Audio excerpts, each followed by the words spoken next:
suggest I then give the floor back to Guido, who will lead and moderate a panel discussion together with Matthijs Rodenburg from AWVN, with Ricardo Rodriguez Contreras from Eurofound, and Torsten Müller from the ETUI. You will discuss some of the results from the project. And if anybody has a question in between during the panel, please feel free to ask them in the chat so we can address them also right after or during. Guido, you have the floor. Yeah, so thanks. This final section of this afternoon session is indeed a panel discussion in which we would like to put the results which we just shared in a bit more wider perspective, also opening the floor to other experts which are very much knowledgeable on industrial relations, social dialogue and collective bargaining in Europe. Fiona already mentioned their names, but for those who don't know, Ricardo Rodriguez Contreras is a research manager at Eurofound. Ricardo, welcome. Eurofound is the European Foundation for the Improvement of Working and Living Conditions. We have Torsten Müller, who is a senior researcher at the ETUI, the European Trade Union Institute. Torsten, also welcome. And we have Matthijs Rodenburg, who is a policy advisor at the Dutch Employers Association, AWVN. Matthijs, also welcome to you. I think that it's fair to say that all the three organizations which you're affiliated with have their own continuous eye, I would say, on the industrial relations climate in Europe and perhaps even beyond. Published reports also during the pandemic years. And I would like to open this panel discussion with the question how the results that we just presented to you resonate with your own observations and your own expertise on the change or the continuity of industrial relations, collective bargaining in Europe. Ricardo, can I first give the floor to you? Thank you for the invitation. Thank you. Very interesting session looking at the results of the BARCOVID point so far. We'll see the final. Ricardo, can we maybe ask you to check your sound because you're not super clear on my side, and I saw others. Just to make sure we can hear you well.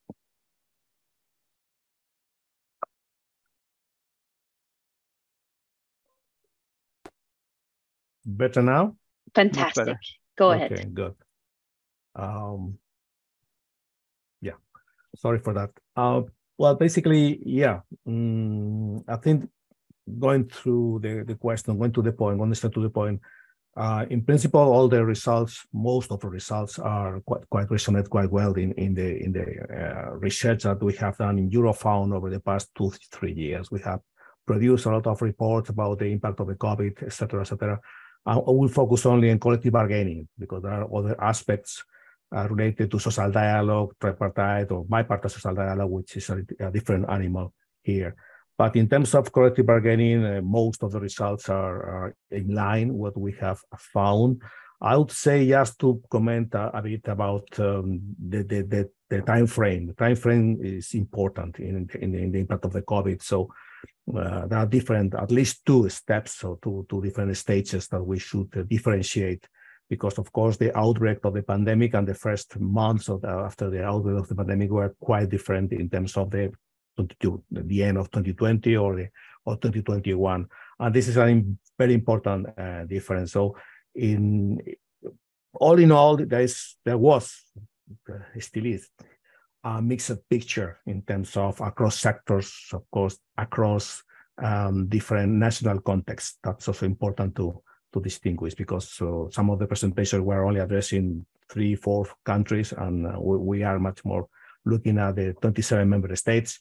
And of course, it's the results and the impact was different. I would say that at the very first part of the pandemic, in the 20s, basically, we also found that, for example, the move from offline to online negotiations was quite smooth. surprisingly. So there was not really huge problems with that, which was quite good. Even we saw interesting developments in France, for example, in terms of facilitating the negotiations, and even the signature of collective bargaining, providing legal ground. So and that was an interesting development. Of course, we saw in 2020 that negotiations took longer. Most of them. Many of them also were postponed or suspended, deferred until the end of the year because, of course, not only the physical lockdown, but also because the economic uncertainty at that stage.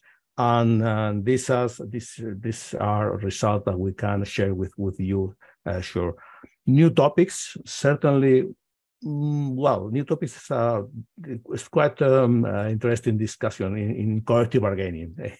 It depends on how, it depends on the sectors and so on. But basically, from our point of view, the novelty was indeed clearly the telework, the remote working, and appearing clearly in most collective bargaining, etc., and of course the safety issues, safety issues. So it's much more difficult to say about the wage bargaining in the first step of the pandemic.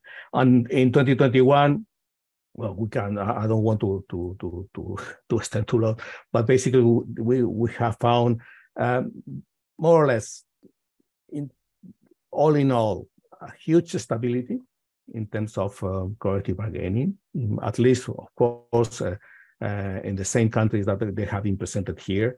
So it looks like collective bargaining has been very, very resilient in terms of being a heavy machinery able to cope with the strong impact of the COVID-19. In the 2021, we see the first effects, and it has not been mentioned here, but labor shortages was an important element in some sectors because, of course, coming out from the lockdown, we saw some sectors with this type of labor shortages, and this was impacting specific collective bargaining rounds in some sectors, for example, in those much more labor intensive. And of course, in 2021, we started to see the first impact of the inflation following the war in Ukraine, and this has been really the game changer in the 2021, particularly in the second half of the year, because when inflation rate was rocketing a lot. But I stop here, and then we can discuss about it. No, thanks. I think that already is very insightful reflections. Hey, Matthijs, you're coming from a very specific context, looking particularly at the Netherlands. Do these things that we have been sharing, or that Ricardo has been sharing just now, also resonate with your own observations? You also closely analyze CBA data? Yeah, thank you very much. Most of the results and conclusions of these researchers I resonate with. We mostly look at wages. And I was very surprised by your conclusions that there were still a lot of agreements about wages and wage increases, especially because we did notice a very big decline in those increases. So there were still increases, but fewer of them, and they were a little bit lower than usual. So that was very interesting, and also the comparisons with the other countries. Also very surprised by the teleworking results, because our Employers Association has advised a lot during COVID about teleworking. What are workers' rights during teleworking? How far can you monitor them at home? And especially compensation for working from home. That has been the most important issue for the Netherlands, because when someone's working from home, that brings costs with them for those that work from home. So we did notice a lot of agreements that agreed on a certain kind of compensation from working from home. It was a small compensation, but still we saw a lot of agreements that didn't for that compensation, but we also noticed indeed that a lot of the teleworking policies, those weren't included in those agreements themselves. Those were usually company policies. There are but also already have some laws in place that dictate teleworking or working hours. So it was to be expected that it didn't increase that much. But the other results, very much resonate with. Very interesting. Oh, interesting. Yeah. So the particular context of it of course matters quite a lot that we have a segment of the CBAs. I think you, of course, in your database have all Dutch CBAs analyzed. So there the differences may also stem from. Hey, Torsten, you also have an overview of what the pandemic may have done to the industrial relations climate. Ricardo mentioned very much the difference in the importance of time periods, the onset of the pandemic versus the later phases. Is that something that you recognize as well? Yeah, I mean, obviously time makes a difference. With respect to the direct impact of what changed during COVID, I think, I agree with everything what was said, and Ricardo and Matthijs summed it up very well. I just want to add one additional point, and that's the short-time work schemes. That was another crucial issue at the time. Also, that was also part of collective bargaining, because many of those schemes, despite the legal framework, had to be implemented through agreements. And I can say, especially from a German perspective, many agreements were about improving the legislative and the statutory provisions. And I think you had that in some other countries as well. And that's why I think wages took the backseat at that time, immediately after the onset of COVID, and employment security was one of the key issues. And obviously short-time work schemes, or job retention schemes, as you might want to call it, played a crucial role. And obviously that was one of the key negotiating activities going on that. And then while time went on, I think, Ricardo pointed to that already. It got more and more taken over by other events. And suddenly the cost of living crisis was the dominating issue. And then wages came back on the agenda, obviously, in order to maintain and safeguard purchasing power of workers. And so obviously COVID is part of the cost of living crisis as well, because COVID, with the disruption of supply chains, obviously contributed to the hike in inflation. So it's an amalgamate of different factors that contributed to this cost of living crisis, and COVID was certainly part of it. In particular, since when we got out of COVID, there was a huge demand, but not enough supply, which drove prices as well. So in that respect, but I think you can see a certain shift over time. And wages certainly was the dominating issue in 2022 bargaining round, and I guess will continue in 2023, simply because workers notice that it's difficult for them to make a living, and they look for maintaining purchasing power, not only through collective bargaining, because it would be asked too much to only put that on the shoulders of the collective bargaining parties. State needs to play a role as well, and did play a role with support measures. So it's those complementary measures, collective bargaining and state support, that will play a role. But in terms of the direct impact of COVID, in terms of bargaining, I certainly think the short-time work schemes, and Germany is not part of your sample, and I think if you had gotten more replies from Germany, that would have been definitely the dominating issue directly after the start of the pandemic and in 2020. Yeah. And you also already mentioned these, effects which came on top of COVID, like the living wages crisis, which begs the question. We see a lot of stability and continuity as well on top of the things that we see changing. We see new developments, perhaps overshadowing already the COVID developments. Do we expect long-lasting effects of the COVID crisis on collective bargaining? Torsten, sorry, still. Yeah, I think we do see some lasting. I mean, one is obviously working patterns. The world of work will change. I mean, telework to a certain extent will stay with us, not to the extreme as we had it during lockdowns, obviously.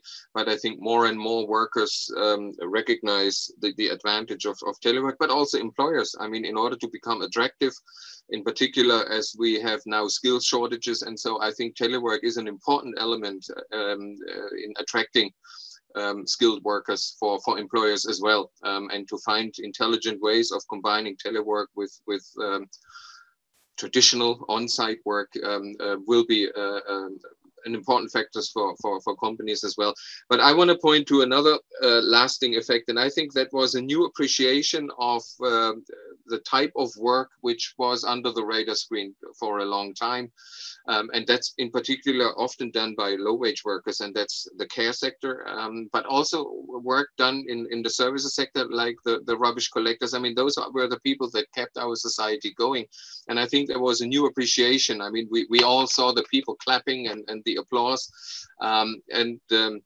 To a certain extent, it became aware that these people work under often not very good working conditions. So I think there's a new appreciation of the need to improve working conditions for these people, in particular in the health sector. I mean, we saw the working time patterns and the conditions under which nurses and caretakers work.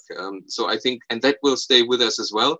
And we can see this with the current, I mean, we see more strikes in various countries. I mean, even in the Netherlands, you have more strikes than usual at the moment.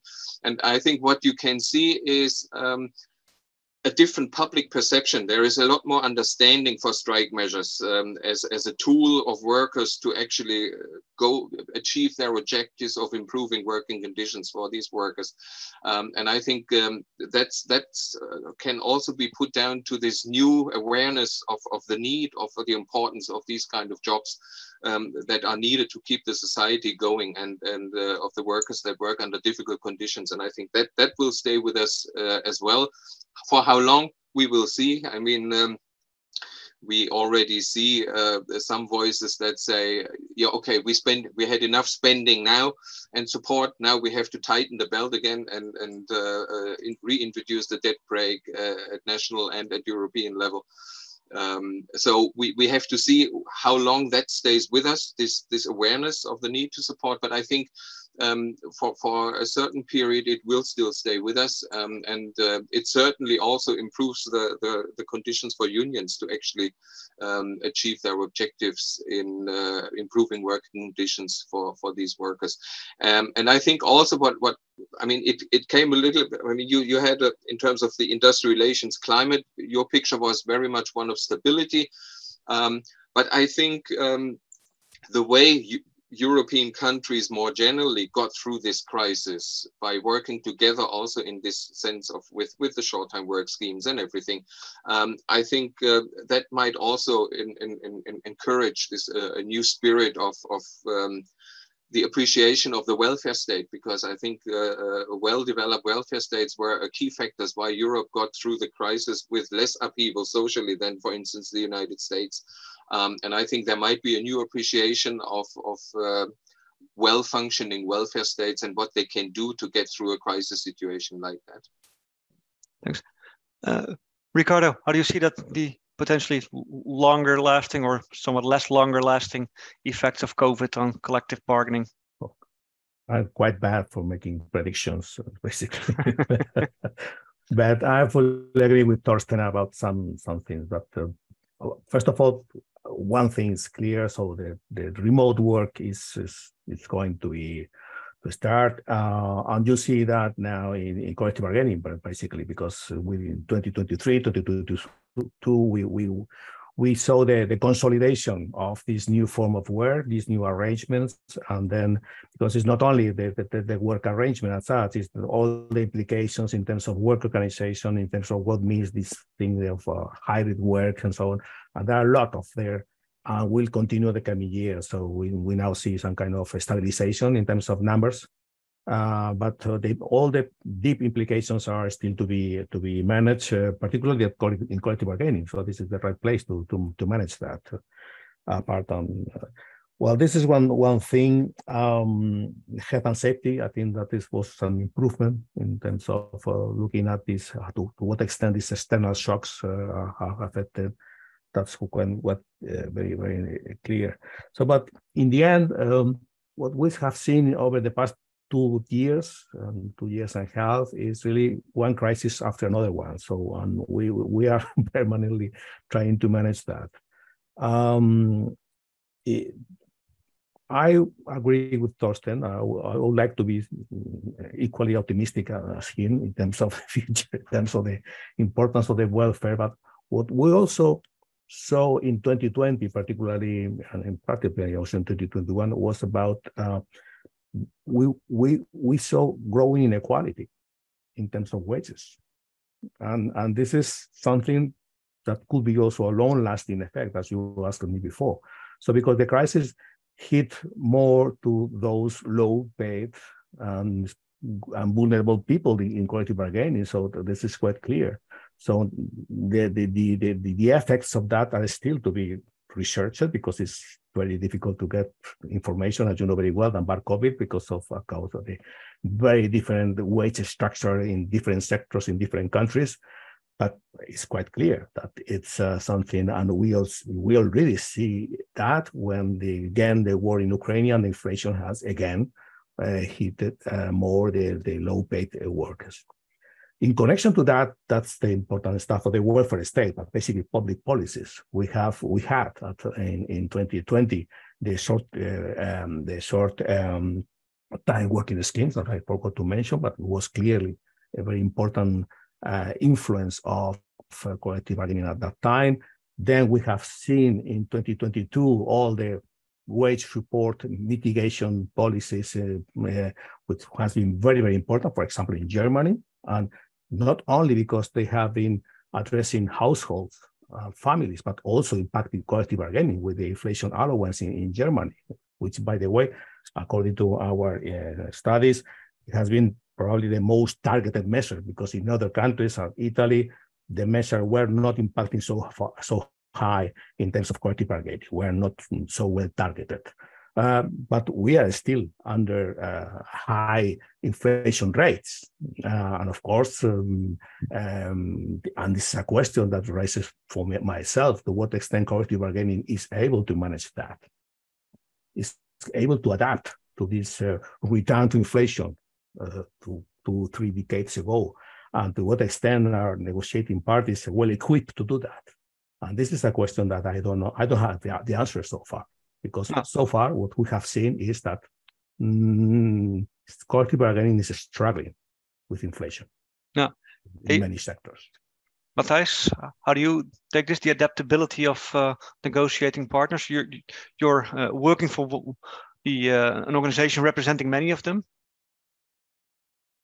Yes, as mentioned as before, we're going from crisis to crisis. So I think, especially for negotiating partners, it's a big challenge. How do you maintain a certain level of stability while also dealing with those crises? We're also dealing with, labor shortages, climate crisis.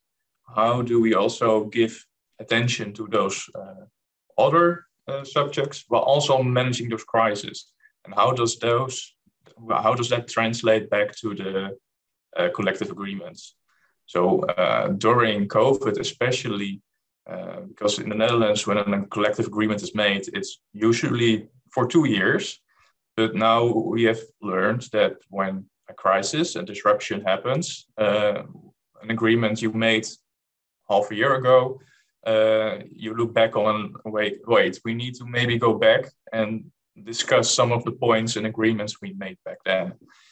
So during COVID, that was mostly about wages, and now again about wages because of the cost of living crisis. Agreements that were made just before the cost of living crisis might have wage increases of still 2 to 3%. So we see now that a lot of negotiating partners are renegotiating and seeing how can we adjust, adjust to make it more fitting to the current economic climate.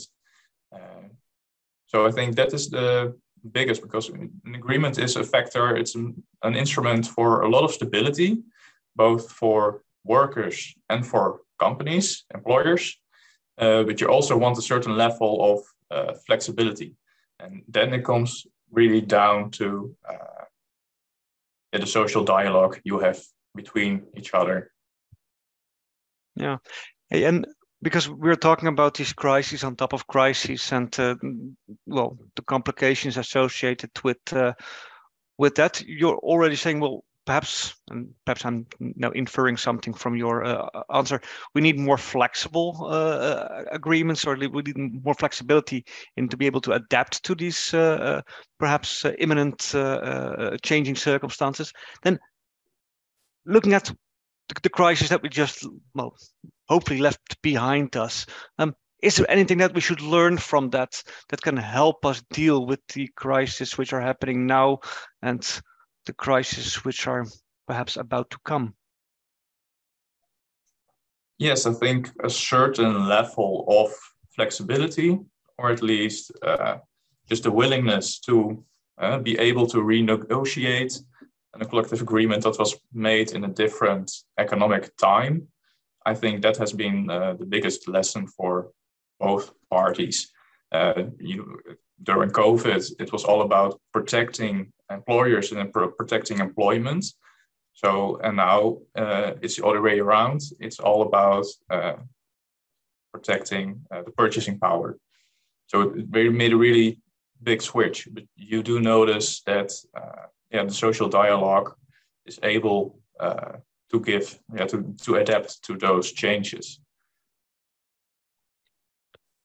Torsten, what are lessons learned? Yeah, lessons learned. With the You are freezing on my end. Sorry, I can. Frozen? Yeah, you froze. Now you seem to be back. Okay. Let's try again.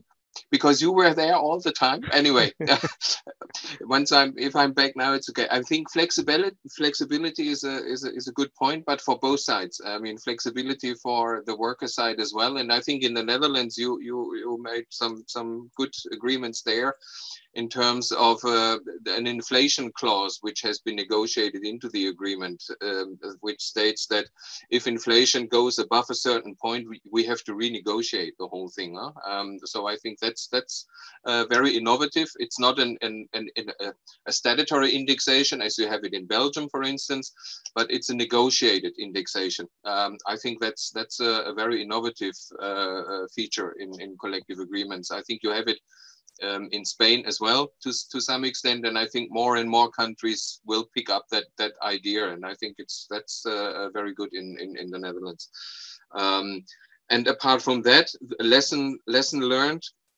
Yeah, I think one lesson learned for sure is that we cannot overburden collective bargaining. And coming back to you, Ricardo, whether collective bargaining can deal with the inflation alone? No, it can't. That would be asked too much. In some countries like Austria, the agreements actually are very close to the inflation. So in terms of maintaining purchasing power, but in most countries you don't see actually the wage increases go in line with inflation, and that's where the state needs to come in. So I think, and that's another lesson learned from COVID. I think where the state also played a very important role in not only in protecting employers, because short-time work schemes, yes, they were about protecting companies, but they were in protecting companies. It was also in protecting employment for the workers and their wages. And that's, I think, where the state has to take some responsibility. And I think that's what we learned as well from COVID. And that should stay with us, that the state has to take some responsibility in terms of protecting companies, but also workers. So we should, making now the link with the 2008-2009 crisis, where it was all about retrenchment of the welfare state, austerity, and competitiveness. I think we learned that lesson, and that I think COVID, but also now the cost of living crisis shows that policymakers learned their lesson as well. And I hope that is a lasting lesson that has been learned from COVID, but also now from the cost of living crisis. Thanks. Ricardo, do you have anything to add on lessons learned? Really, I really fully agree with my colleagues. So yeah, flexibility, but well understood flexibility, meaning that I think that one of the lessons learned is that when collective bargaining is well coordinated, for example, it much easier in order to avoid growing inequalities. That's important. Something that we have not mentioned in this session is about the very, very important influence of minimum wages, both statutory or agreed on. They have been essential in the outbreak of the crisis, and they have been essential last year in 2022, and they still are. And this is a public policy, it could be statutory or not, where social partners are involved to some extent. And this is something that's really essential in order to balance the impact of any crisis, and particularly we are now on the inflation crisis, which is quite clear for the coming years.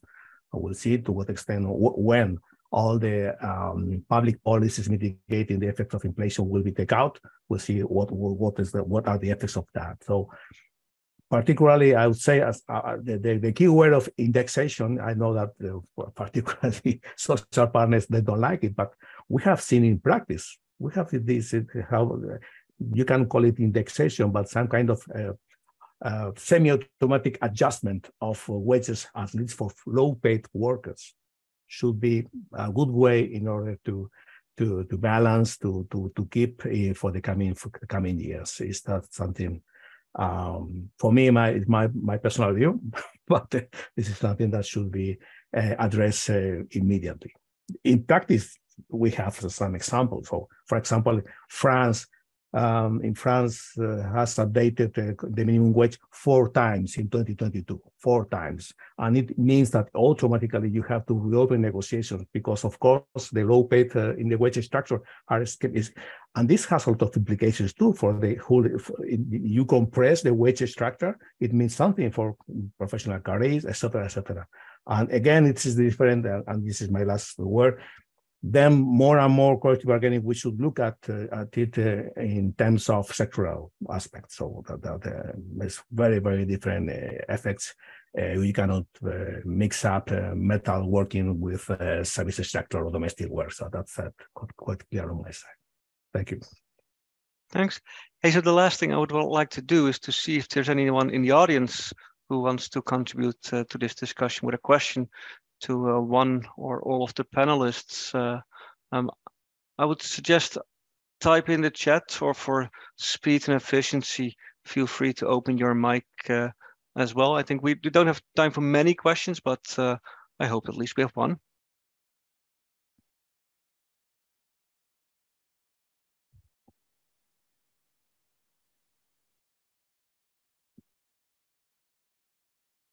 It's the awkward moment of silence.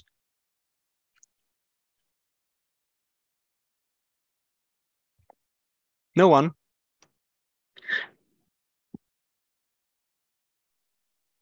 If not, then I think that we're going to conclude this panel discussion here. I want to thank all 3 of you, Matthijs, Ricardo, Torsten, for your availability and willingness to be with us today, to be able on the receiving end of the first people to receive the information and the results from our project, and your willingness to immediately reflect on those results. So thanks very much for your participation today, and I'm sure that in some capacity this conversation will be continued, and will also need to be continued to understand the lasting or non-lasting effects of the crisis, the previous crisis, and perhaps the crisis to come. So thank you for that. And with that, I give the floor back to Fiona, who is going to say some, I think, concluding words for the conference as such. Fiona. Yes, thanks a lot, Guido. I think I'm not going to conclude everything that everybody has said, because I think the panel gave a very great overview of some of the issues that are still outstanding and that we need to address also in the coming months and years. Luckily, we continue to do research with the CBA database, and not only Wage Indicator, but also Matthijs' organization, AWVN, and all others are following what is happening within CBAs and collective bargaining also after COVID. I think BARCOVID was, as a project, had good timing to start understanding what the effects could be. But I think in the coming years, we will also see some other effects of this, especially in CBA. So we will continue to follow this also even after the BARCOVID project ends.